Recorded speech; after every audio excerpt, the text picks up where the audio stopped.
all about deal philosophy for Q4 is really what this is about. And we're here. So we're going to go into some stuff, quick agenda, and then we'll do, Corey and I will both do our intros. So we'll do 45 minutes of stuff. And by stuff, I mean usable content stuff. We're going to give you some very actionable things, even take you through a couple exercises. Just to reframe maybe your thoughts about what Q4 really is, because we like to think of it a little bit different. And you're going to get some stuff from me and some stuff from Corey that should be really helpful. Like anything else, some of these things you may be doing or executing already. That's great. That's validation. Look for your thing though from today's session. Look for the thing that really speaks to you that goes, oh, I'm going to put that into play, or I need to add that to my game, or I'm doing 95% of that. I need to add another 4%. So I'm 99% there, whatever that is. Okay. All about moving deals through the funnel efficiently towards the end of the year. I'm just so bullish on this process. We work at our firm. I know Corey works what he does, what he teaches. Both of us are wired that way. So that's what the deal is. There'll be Q&A time at the end.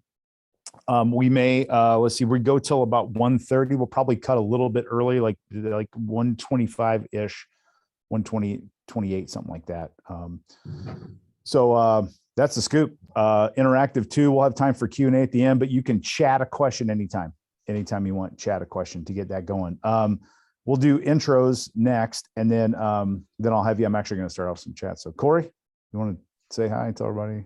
Great. So my name's Corey Factor. I'm the president here at Sports Digida. Just to clear up any confusion, Sports Digida is the name of the company. DIGIDECK is the name of our right. If you hear me using those intermix, that's why.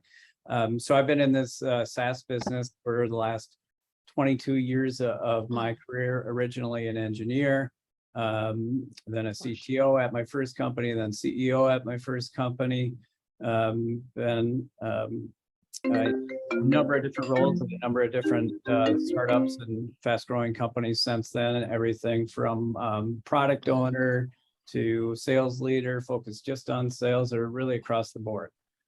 So really excited about the conversation today. I am super focused on Q4 for us. We are having these conversations a lot internally, so this is great. It's just an extension of what we do every day today. Love it. Love it. And so I'm Brian Neal. Let me see. I am the founder of Blind Zebra, and we're a sales coaching, sales training organization based in Indianapolis. And I've been doing what I do for upwards of 25 years. We made the decision to scale our company about 3 years ago. We had been flat for the previous 22 years under my leadership. And I made my wife, or we made my wife, our CEO. And now we've doubled our business every year for 3.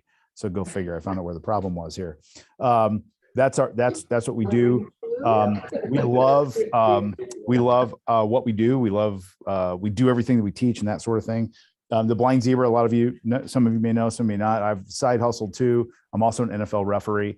I'm a referee in football for 35 years, actually. It's my 9th season in the NFL. So had the Raiders and Chargers this past weekend. I'll be on Monday Night Football next week. So if you're tuning in, Buffalo and Tennessee at Buffalo, Monday Night Football. So you can bitch at me by name now. You don't have to do it generically. All right. So to start with, I do want to start with a question in the chat room. Okay. So, and what I want you to think about is if you're thinking of Q4 and how to end well, and I want you to come up for Corey and I with any sort of how-to statement for yourself to say, how do I accelerate deals? How do I maintain momentum? How do I sell through holiday? Anything that's specific to you, I can almost guarantee you someone else has a similar thing. And I'd ask you now to populate the chat room with as much as you can, how-to wise, like everybody just plop one in there. Okay. That will really help. We want to make sure we tie what we talk about today to things that are on your mind. It's also a great chance just to get, some Q&A and some dialogue going as we go here. So I always like to see who can go first here, but we're looking for any how-to, like I said, anything beautiful. Who went first? Brandy? Way to go, Brandy. How do I keep the momentum during holidays? I love it. Way to go. Just like that. We want those. Hey, Brandy, email me, brian@blind-zebra.com. I'll Venmo you $20 for going first. Okay. Brandy, you got that? brian@blind-zebra.com. Send you $20. Okay. So just do the same, just like Brandy did, just pop those in the chat room, and we'll scan those too. And as we're teaching, we'll talk about and try to relate what we're talking about back to here. But I joke and say, now's your chance to dump your problems to someone else. There we go. Good job. Thank you, Cheryl. How do we sell to HR leaders through open enrollment? Oh, that's a good one. Anybody has experience selling in insurance and open enrollment, that's a thing, isn't it? Yeah, we have actually. Have you, Corey? Same. Yeah. Yes. Stay on the client's radar as the work gets really busy. Their work. How do you overcome slow communication? The deal prop. Very good. Very, very good. Thank you, everyone. That is awesome. That's how we roll around here. Good job. How do I convert more leadership opportunities? Okay, that's great. So keep them rolling. Keep rolling in. As something comes up too, pop in and chat. I'm okay too, personally. I hope Corey you are. If you if you have something, you say interrupt us. Say, hey Brian, hey Corey, ask us a question. I'll speak for myself. We don't think of ourselves as like gurus. Still in learning phase always. So we'll give our take on things, but just because we have the take doesn't make it necessarily right. It's usually based on experience. That's right. Or what you learned last month changes next month too. So yeah, truth. Yes. Right. Yes. So let's just set a ground set here a little bit with some context. So the fourth quarter has begun, right? So we think, oh, a fourth quarter, and you're like, we just got done with Labor Day, and we don't think that. We believe that the fourth quarter is not only just started, we're actually, I think, almost in the midway point. And the way we think about this, and it's literally just time-based. So we do a couple of little, I don't know what you call them, tricks on the calendar, so to speak, where if you start to count weeks, we coach all of our clients to discount the last 2 weeks of December, because for the most part, people either go on vacation or they vacation at work, one of the two. But either way, it's really hard for them to do anything. Okay. And so that's just a reality. That's just a reality of life. And so I'm better off if you close a deal on December, 26th at 9 a.m. That's awesome. Good for you. It's very rare though that happens. So we first discount that week. And then we do also discount the week of Thanksgiving, because that's also another difficult time to get a hold of people and that sort of thing. So when you take those weeks out of the fourth quarter that technically hasn't even started yet, you were down to 1, 2, 3, 4, 5, 6, 7, 8, 9, 10, 11, 12. You have 12 weeks left to get anything done, relatively speaking, selling wise. So that would include two things. One, closing what's in your funnel already, and then, or your team's funnel if you're a manager or leader. And then second would be getting set up for a good January also, which is part of this fourth quarter thing. All right. So that's the setup that I want to take you through first. Corey, any commentary on the? Just that you said awesome if you close the deal on the 26th of December. I would say it's awesome if you can close the deal on 26th of December and you didn't offer any sort of discount or concession to get it done, right? I've closed deals on New Year's Eve. Yeah. Closed 2 of them, I think, last year. But what kind of concessions did we give out to get there? That's the only way you get deals done the last week. I've never closed a deal without a pretty hefty concession. Yes. So sometimes you celebrate, awesome, we got a deal done. Sometimes you say, okay, we got it done, but it's not a lot of celebration. That's the worst, right? Good value, establish great value. And then you have racing to get it closed before the New Year's. You're inevitably not gonna get as much value as you should have had it been done first part of December. There's no doubt. The sooner the better. So I love the idea of also just making sure that that you think, and you and your team think that, okay, time is actually ticking really, really fast, and it's going right now. It's just not okay. We tend to just lose sight of that. We're like, oh man, mid-September, Labor Day's over. Okay. Not even thinking about Thanksgiving. Like, just, if you need a reminder, just go to a retail store, go to Costco, all the Christmas shit's out in Costco, all of it. Like, it's here.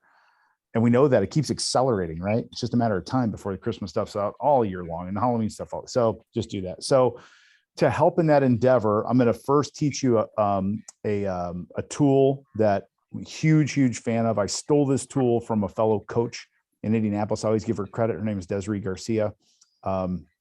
She's a leadership productivity coach, an awesome human being. And she taught me how to do this. And I actually saw her doing this thing called a productivity pod. And we also will call them, the trademark version we have is prod pod. That's how we do that. But these are regularly scheduled. By regular, I mean at least 2 times a month, of 30 or 45 minute small groups of people. That means either 2, 3, or 4 people hyper focused on one thing.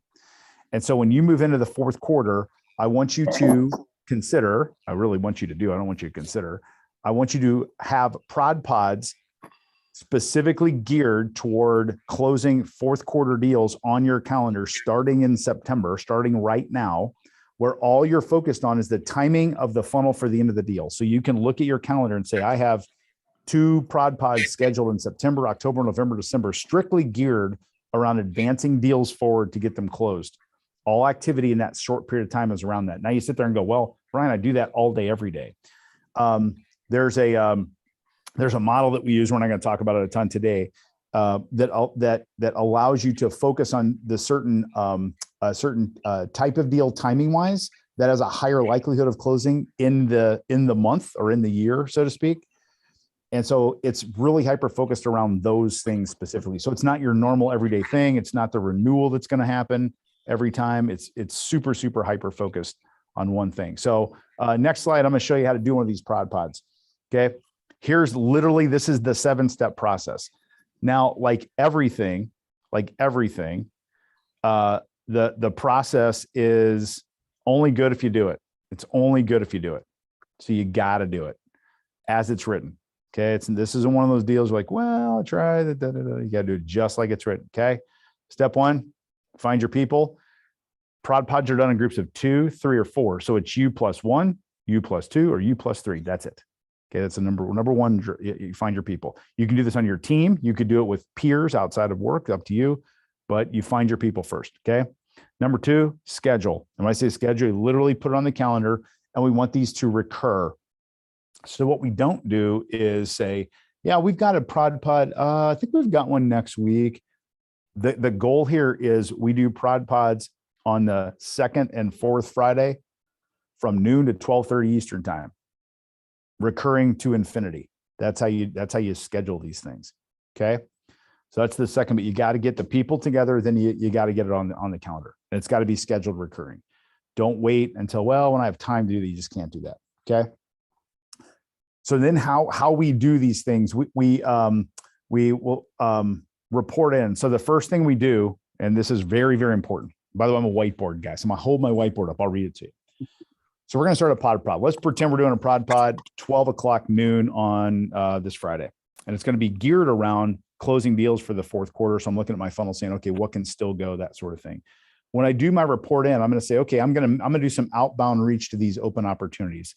And I am going to send, 4 emails, and I'm going to make 2 calls on 6 open opportunities. I got 4 emails, 2 calls is my goal. That's what I got. So you see that 4 emails, 2 calls. So my goal is 6 total, 4 emails, 2 calls. And the next person goes, and Scott goes, he goes, okay, Brian, my goal, I'm going to send 8 emails. And then Paul goes, I'm going to make 4 calls. And then Carly says, I'm going to send 3 videos or whatever. Doesn't matter what it is, as long as it's geared towards fourth quarter. Okay. That's the report in. Got that? It's got to be numeric and specific. Report in. Then we remove distractions, and that's what it says. Phone goes off.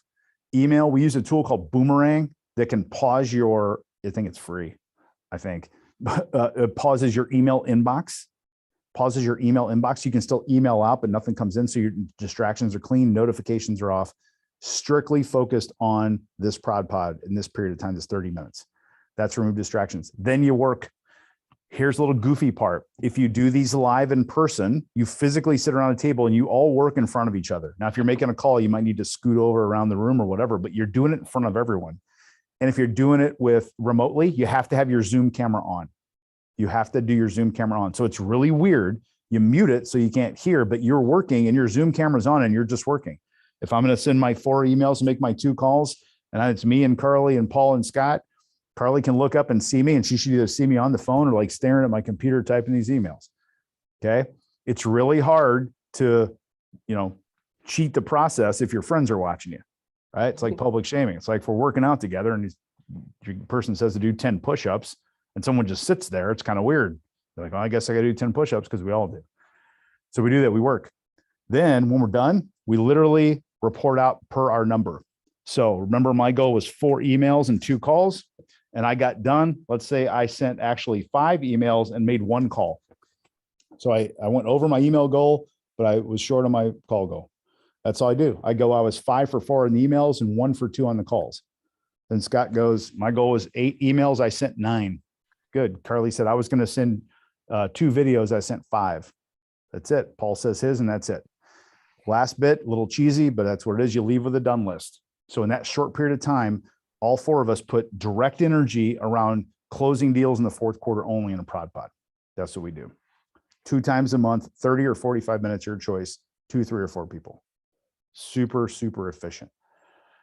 Okay. I'm telling you, if you start doing prod pods regularly, your productivity in this period of time, especially around this subject of fourth quarter deals, will go through the roof. It's just phenomenal. It just works. Okay.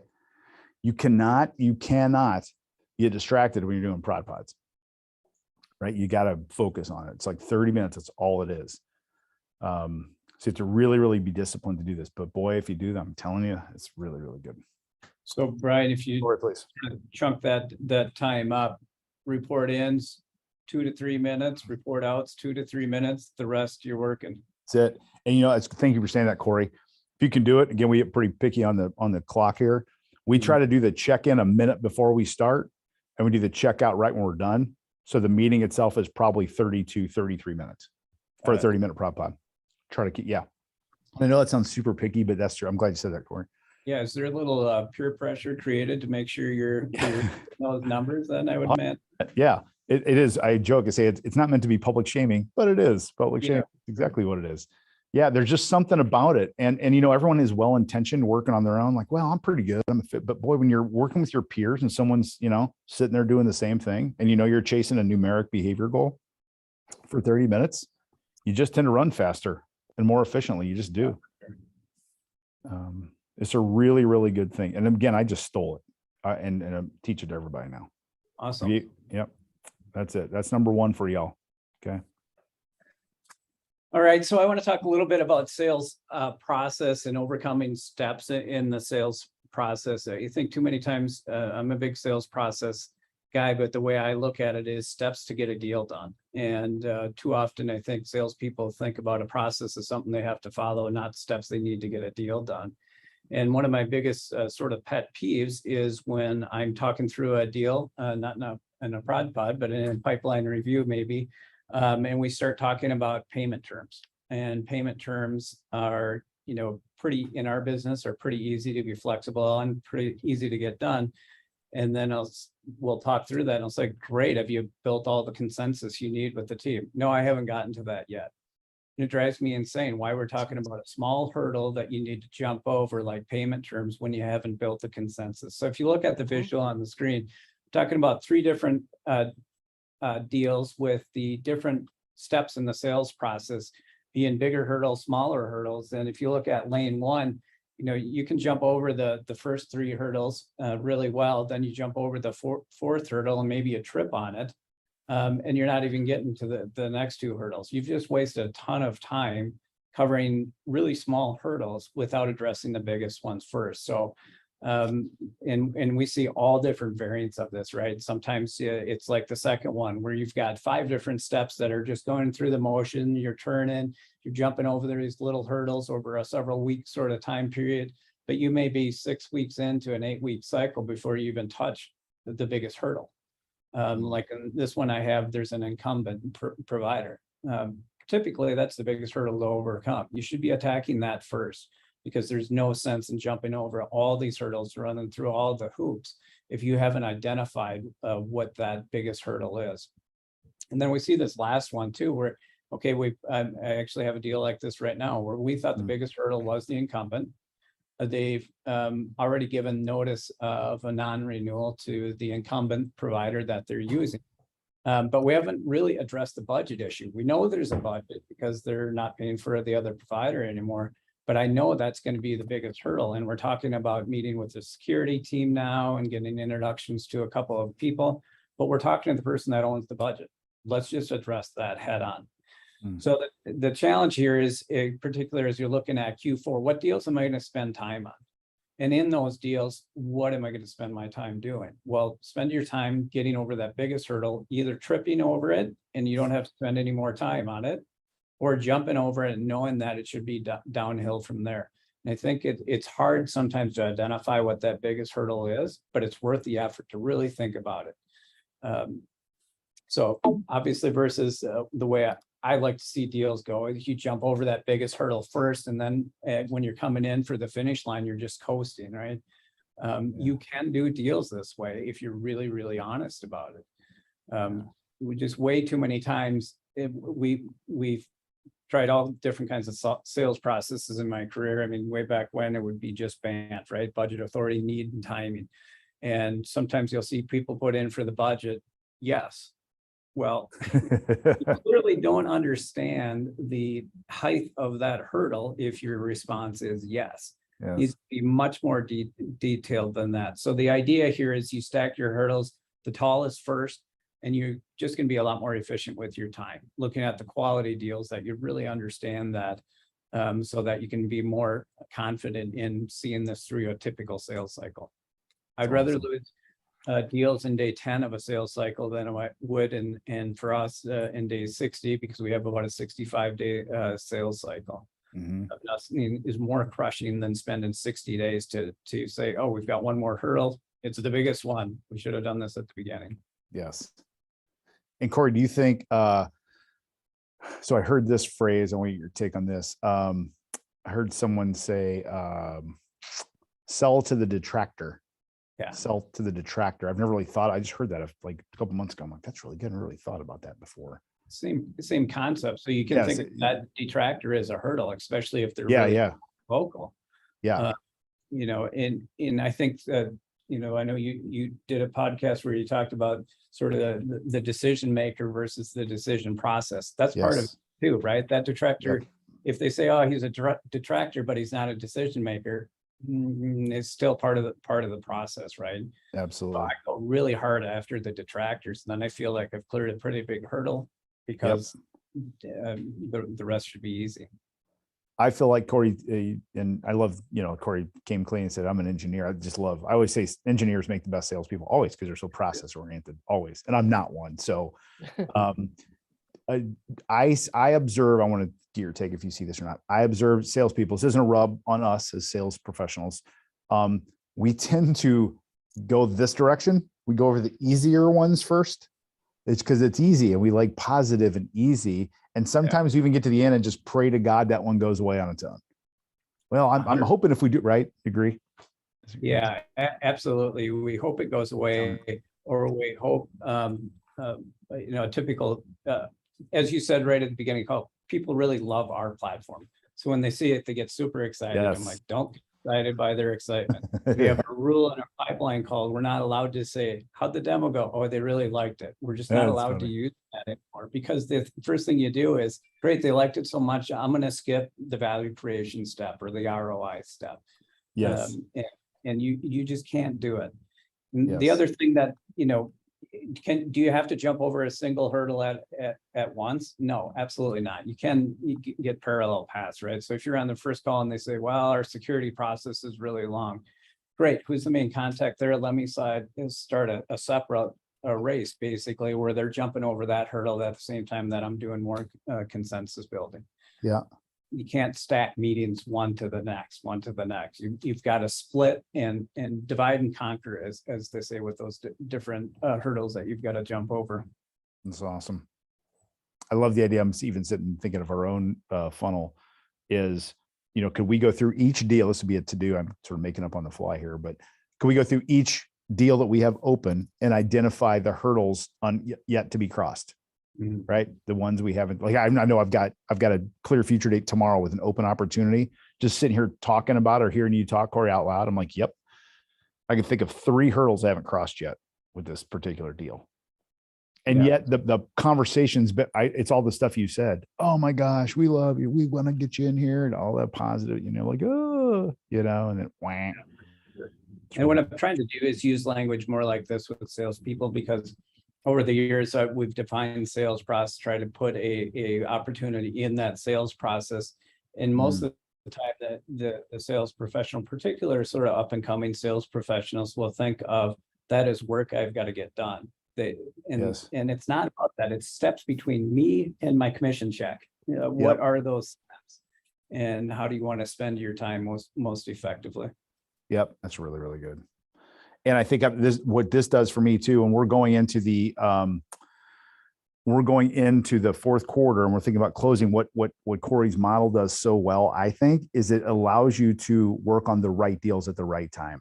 And so if you're realizing, boy, we went over hurdle 1, we have 8 to clear and 2 of them are enormous. That may not be a fourth quarter deal. That might be a Q1 23 deal. Perfect. We like those too. We like fast starts in Q1.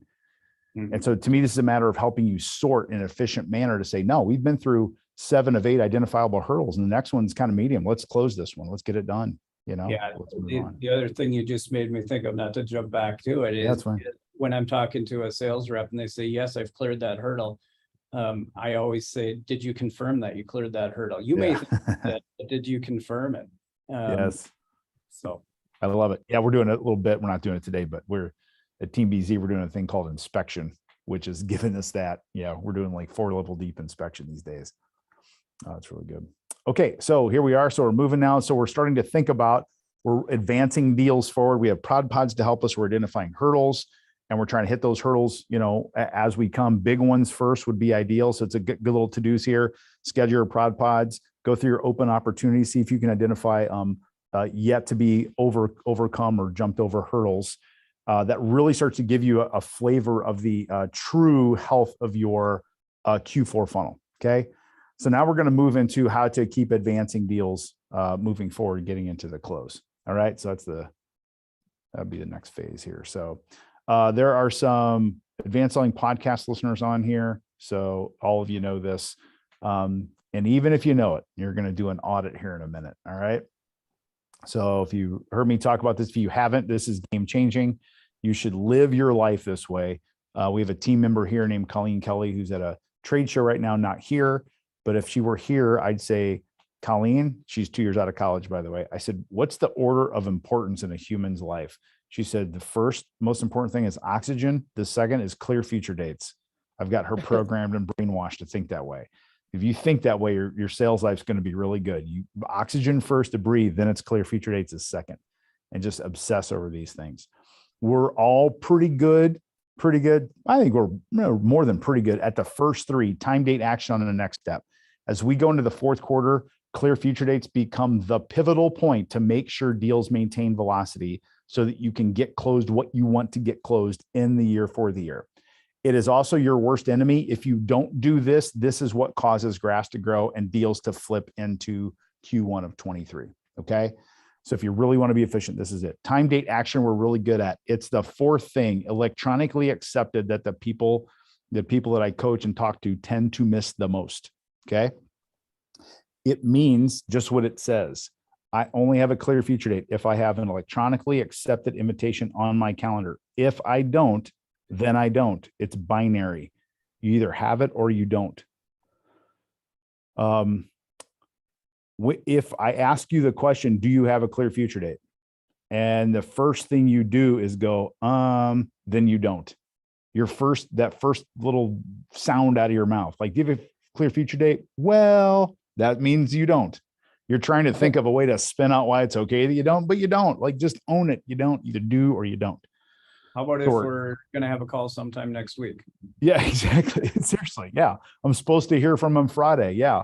Well, I've got it in my calendar to call him on Tuesday. All that. None of that counts for this. None of it counts. The only thing that counts. Okay. So I love doing, and I check myself. I'm like, oh, so I'm like, okay, here's an open opportunity. All right. And you see the little green check? See the little green check right there? Yeah. So that's clear future date. So luckily I got one. I got one tomorrow. Let's see, Wednesday the 14th, 12:30 to 12:45. Brian calls Kim. There's an agenda in here. And it's 15-minute check-in calls. We did like an alternatives thing. And so everything's in there. I'm good. So if you said, do you have a clear future date with Kim? The answer is yes, I do. Question. Paul, please. I love it. Okay. So you asked for a clear future date and it's like, well, I need to talk to so-and-so, or I'm really crazy busy right now. Just come back and check in with me at the end of September and we'll set something up. Yeah. You would say? Yes, I would say, so I'd start before they got there, Paul. I would say, so Paul, first here, let me even back up further. On any sales agenda, my strong recommendation is that the last point on the agenda says the words, actually have them on this one. I don't know if you can read that or not. That says calendars out, calendars out. Use the actionable phrase, get calendars out. So Paul, if you have a conversation or you have a Zoom call or a demo, whatever you want, and it's got an agenda, the last point in the agenda is calendars out. Always. We always get calendars out. Okay. That's how we end meetings. That's just how we end meetings. So you just Let's say, keep going. well, let's get our calendars out. It's time. It's on the agenda before the meeting. So when I'm reviewing the agenda, like, okay, we're going to go through the demo, talk about some stuff, do some Q&A. And then at the end, we'll get our calendars out for next step. Okay. That's what we're going to do. It's just what we're going to do. It's not an option. So that will help you immensely, Paul and everybody else. If you just start to say, and I hope you hear the energy behind it, it's non-optional. That's how I roll. If you're going to hang out and talk to B. Neil, expect him to say this. It's kind of annoying, but also kind of funny. That's just how it is. That's how it is. That's how I roll. You know that. So it sounds like, well, okay, last on our agenda is to get our calendars out. So That's it. So let's do it. And just grab yours. That's it, Paul. You grab it. Okay. Yeah. That's what you do. Okay. It's the actionable word. Don't, everybody puts next steps as the last thing. Don't put next steps. Number one, because everybody does. But more importantly, it's not actionable. Okay. And next steps don't say, let's set a date. They just say next steps. I'll do this. You do that. Okay. Let's reconnect after that. Sounds great. Okay. Now we're back to Corey's thing. How was the demo? They really liked it. Yeah. It's like, there's just nothing there. You know what I mean? Yeah, and I think I agree with Brian. And when you're adamant about let's get our calendars out, you can add in, let's get our calendars out to set a time where we're going to yes. cover X, Y, and Z topics, right? So there's Totally. a real purpose, not let's get our calendars out and set a touch base. I've seen calendar meetings with prospects that says touch base, and it drives me a little bit insane. Like, It's completely. yeah, and respect your own time. Like, you know, you spent Yes. some time with somebody. It's a small favor to ask to get your calendars out, and so you can set that next action meeting that you probably talked about. Yeah. And remember, we're doing this with favorable next steps. So if I'm selling to Paul listens to me for half an hour. We talk back and forth. Paul's like, you know, Brian, I appreciate you doing this. So we just really have zero interest in sales coaching right now, but thanks for, showing me everything. And I don't then go, okay, well, great. Well, let's get our calendars out. It's like, that's not going to happen. You Right. shut the door. We're done. I leave. It's fine. This That's is like, we like to keep talking, and even if they say, hey, we're really busy right now, say no problem. Me too. So let's get our calendars out. Ah, there you go. See? Me too. So We are, because we me are. too. So Find me let's get our someone that's not calendars busy. out. So yeah, me too. So even like, how about let's reconnect into September? Even if someone today said, let's, give me a call mid-October. I'm like, no problem. Let's get calendars out and look at that.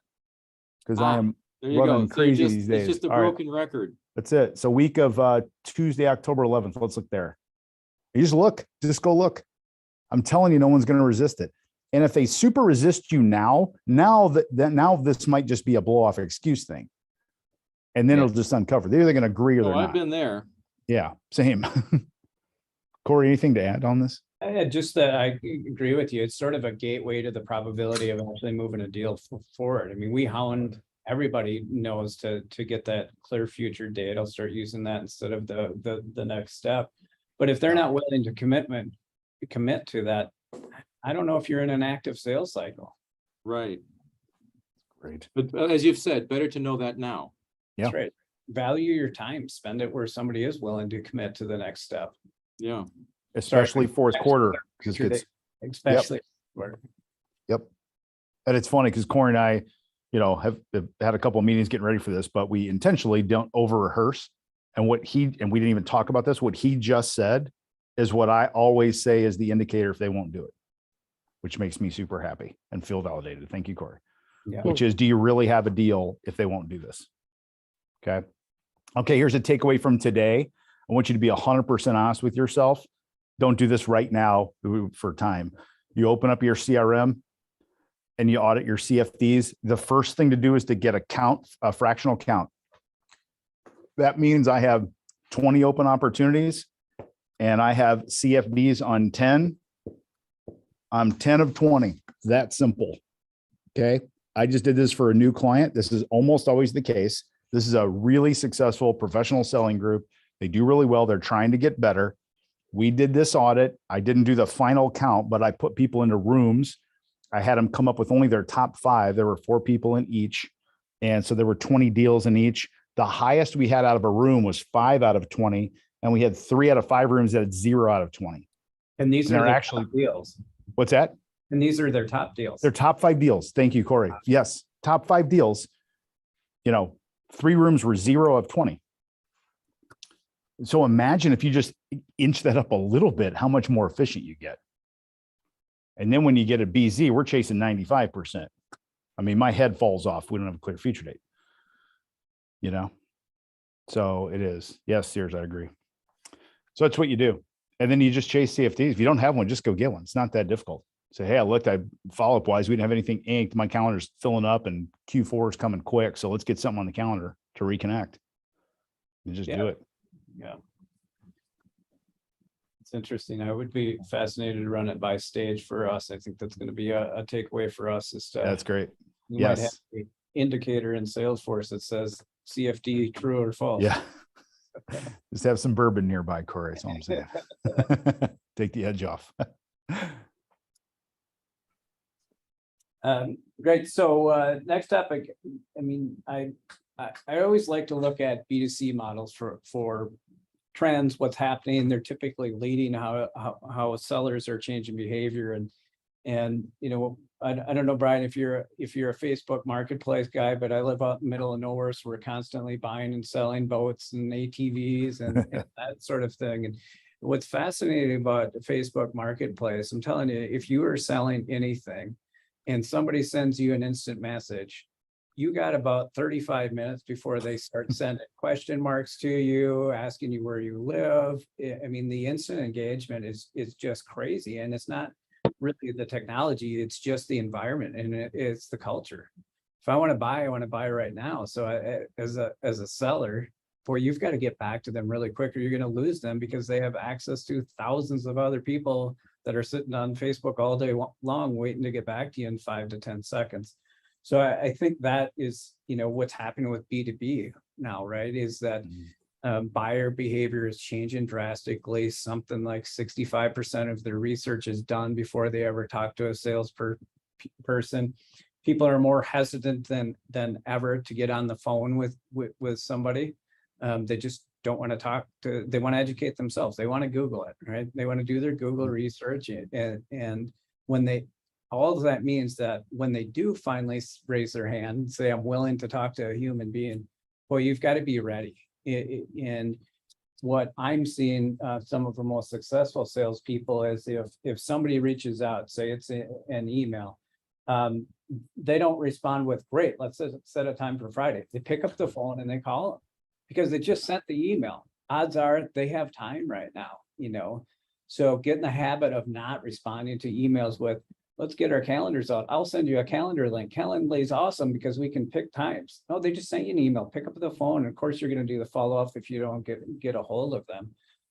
But people are busier than ever, and they want to be engaged when they're ready to be engaged. So just a little stat here with a source to the data that for leads, particularly top of funnel, if you reach out in 1 hour, you're 7 times more likely.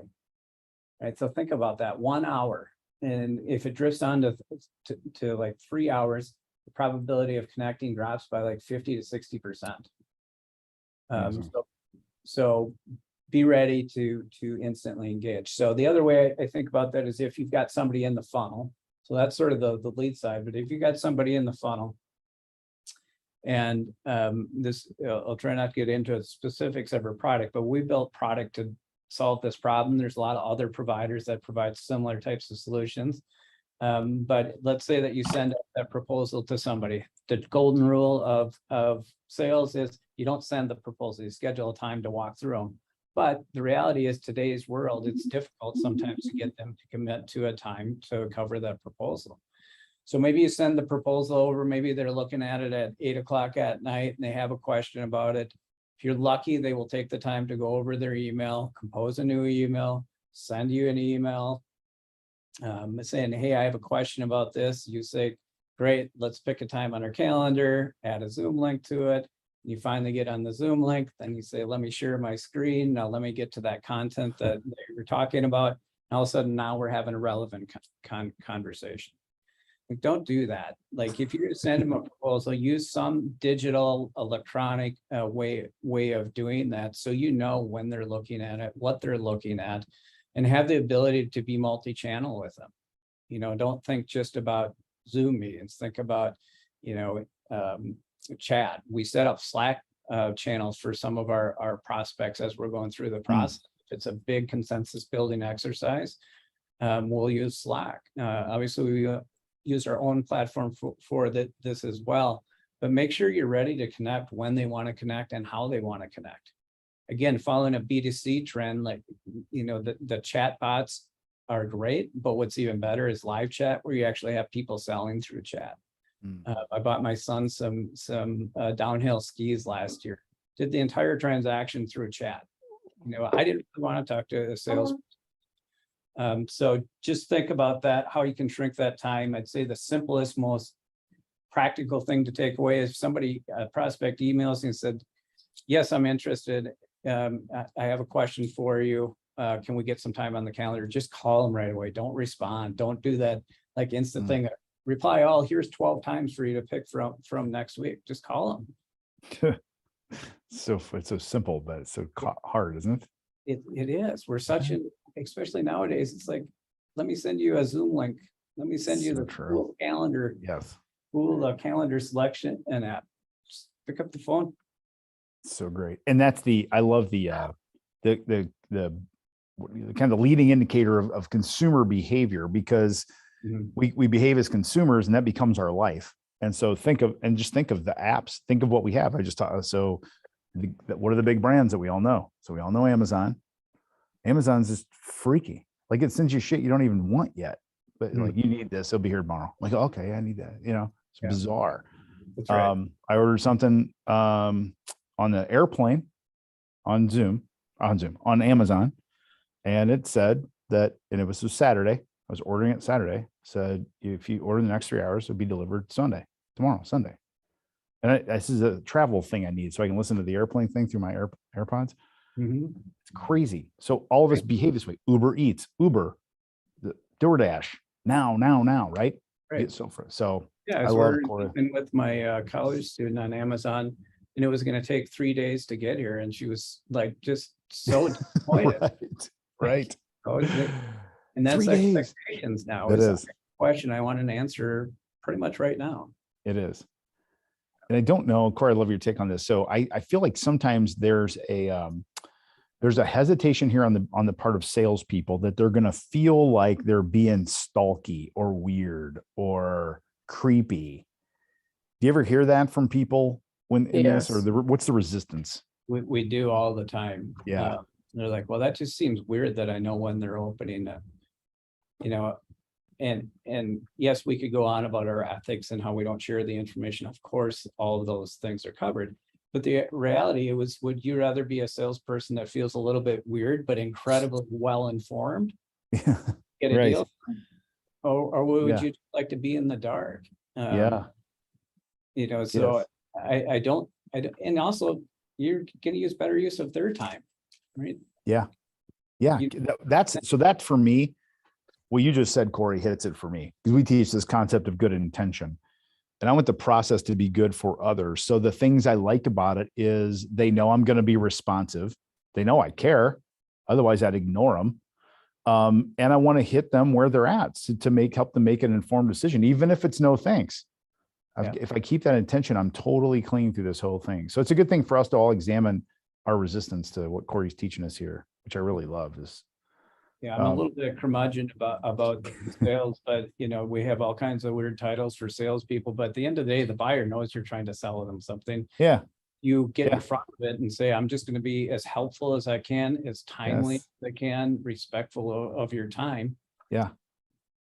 And help them get to a decision. That's just it. It's so true. I bought a car via text, Corey, for validation. The entire process via text, brand new car years ago. Yeah. And I had a couple of dealers. This one kid from a town a little like 25 miles north of Indy he texted me back on something. I called him and he called and then I didn't answer and he texted me instead. So I told him what I was looking for. He's like, hang on, let me do some stuff. Number crunching, boom, boom. What about this? I'm like, if you can get to here, I'll do it. He said, okay, I think I'm good. Here's the parameters. I'm like, done. I'll pick it up tomorrow. Done. That's right. And you know what, people be like, well, is he in sales then? Yeah, Right. he's in sales. He listened to your problem. He that you're totally trying to did. solve. He gave you solutions to your He did. problem. He respected your time and got back to you in a timely manner. So that's still sales. Yes.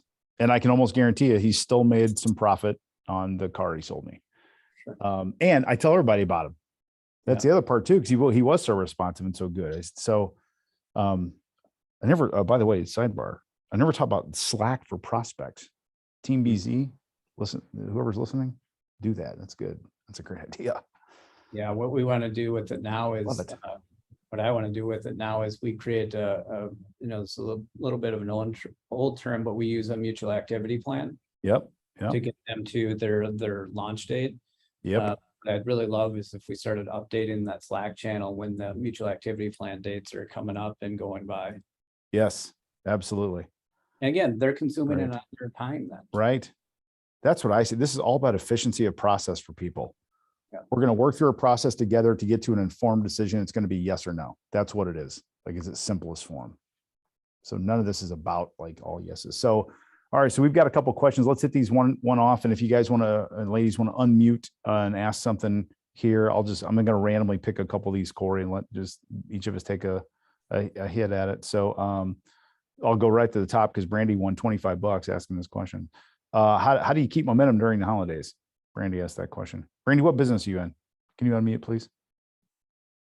Yeah. I work for BGA, so insurance sales. Oh yeah. Is it on the healthcare side? No, on P&C the protection, annuities, those kind of things. And I'm working with insurance advisors. Oh, right. I'm selling to advisors. Yes. Yeah. I'll take a stab. Go ahead, Corey. You were going to talk. Yeah, I mean, my kids get upset with me, call me a Scrooge sometimes because I get so a little bit anxious and angry at the holiday because that's all you hear, right? They said they get back to me in 3 weeks because they're on Christmas. Damn that Christmas. So I think what I would treat it somewhat like we treat if you have a clear future date, but it's really far out. What do you do in between? And so and if you can't get it closed, which often is impossible, that's where good content comes in. What value added content that's not related to closing the deal specifically, can you keep them energized, keep them in the conversations? Sometimes you got to make up content like, hey, I thought you'd find this interesting. We just closed this customer. Here's the value of they're seeing from it. But you don't stop communicating, but you can't just do the, hey, check it in, see how your Christmas Eve is. I like to supplement that with interesting content, which can be sometimes hard, but not really sales content. Give them something interesting. Yeah. Something different. I already told you my version of this one is I just wipe them out myself. I just take them out of my own game. I just say before they can say it, I say it because I'm a Christmas junkie. I come from a big Christmas family where we like do all sorts of stuff over the holidays. So I write off Thanksgiving and I'll give you a little thing we use. This is kind of cheesy, but it works really well. We call this a Yeti, year-end decision date. And you pick your Yeti ahead of this. So the Yeti for us at Blind Zebra is 12/16, and we actually shut our company down the last 2 weeks of December. So our last day to work at Blind Zebra is 12/16. So all the sales team knows. More importantly, though, all of our customers that are in our funnel will know. All of our renewals know. Everything has to be done on or before December 16th, 5 p.m. Eastern. That's the cutoff date. Then all the holiday stuff disappears because we drive the process. And if we can't get it done by the Yeti, then it bumps to 23. And then we do a clear future date for the first week back in 23. So we come back to full calendars also. So I encourage you to pick a Yeti and you start to say that both to yourself and to your customers. Instead of saying, boy, we're going to get, we're going to finish as hard, as strong as we can for the end of the year, get as much as we can. Say, no, everything's got to be decided on for this year by December 16th, or it has to bump the next year. And it's either decided on decision in 22 or a CFD in 23. Those are the only two options. It's either a yes or no in 22, or it's a clear future date in 23. Those are the options. And then when you do that, look what happens. All your decisions spit out here, and your calendar gets full for January coming back. So you're not in chase mode. That's how we handle the holidays. It works great. And you know what it does more than anything? For Corey, this might help you and your kids. This would make Corey less Scroogey during the holidays, because he'd be like, okay, that's funny. Yeah. It does. It creates a ton of clarity going into the holiday season, this end of the year. You just know when you're done. Now, what that does, though, you have to race in right now. That's Right why now. I'm so amped up. You have to go now to get that Yeti. I mean, you Yeah, can't- we do a similar type of thing with our mutual activity plan, is if they want to launch in January, we'll give them Yes. that of when they have to close. that's, So I I think love it. there's I love lots it. of tactics to try to get them to move, but I think, I was trying to answer the question of how do you keep momentum, which is how do you get them, not to say, hey, we'll talk sometime after the first year. How many times have we all had that happen? Right. And same, if they say that to me, like, hey, yeah, let's reconnect after the first year, say, great, I'm actually in the process of filling my calendar up. Let's get them out and look into January here. I would do that right now. There's no reason not to book your Calendar's calendar. out. Seriously. Let me see. Ken asks, how do I get better at forecast accuracy? I'm going to default to Corey, 'cause he's the engineer here. Depends what Forecast kind of, accuracy. I mean, there's so many responses to that, right? Yeah. I think the sometimes in sales, we close a deal and then we move on, right? We just move on to the next deal in the pipeline. You've got to look back at history. And we do this on lead gen, we do this on sales pipeline, is what did last quarter look like? Do I think this deal looks like that deal? And what did I not know? Why did I miss that? So I think the only way to predict the future, or the best way, is to look at the history of it. What did I think? What parameters did I use to forecast last quarter, and why was I wrong? Love it. But also the other part that we were talking about earlier is, we have stages in our sales cycle. We have enter criteria, we have exit criteria. But to Brian's point earlier, as sales managers, you need to inspect. You need to ask those questions and ask if they have confirmation of that exit criteria. Awesome. And then you refine it. I think we've changed our enter and exit criteria at least once a year for the past 5 years. It probably could have been done more. Yeah. We have a 75% stage, and last year we closed about 72 of the 75% stages. So we got really good at the stages, but our dates were horrible. And so we needed to look back and say, okay, we're accurate about whether it's going to close or not, but we weren't accurate about the dates. Whole different problem to solve, and different tactics we're using to try to accomplish that, but they're very, very different. It's so funny. So we do clear future dates. Another thing I didn't put in the content today. We also teach a thing called go, no go date, which is the date that you go through the whole process, the date you mutually agree to, we're going to say yes or no. And then if it's yes, we start the onboarding. If it's no, say, hey, good effort, we'll stay in touch and on down the road. It's so funny. Look in any CRM, HubSpot, Salesforce.com, look at your anticipated close dates and see how many of them are for the 30th of the month. The answer is going to be almost all of them, which is baloney. Like, why are they all on the 30th? It's because we're not accurate at this. It's what Corey's talking about.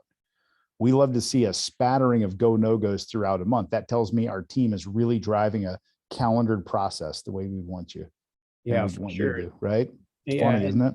Yeah, and you got to pick that date from today moving forward. You can't just pick a date in the future. No. So Yeah. where I'm at today, based off of average steps in our process, you build it out. You can't work it from the close date backwards. You have to work the date from today going forward. Yes. It's much different. Much different, and land on a date. Not like, well, this should close in October, so I'll put October 30th. No, be precise with it. Pick the day. We have a 6-week sales cycle. Today is September 13th, 6 weeks out. That's October this. I'm looking at the calendar. It's October 17th. Pick that date. And that's unique too, from a selling positioning standpoint. So, okay, let's wrap up. Corey, how can people find you, get a hold of you? So are we going to share the presentation afterwards? Oh, we are we, Skip? I think we are. Yes, we are. So it's in there? right? Yeah, so my contact information will be on there, of course, LinkedIn Yeah. as well.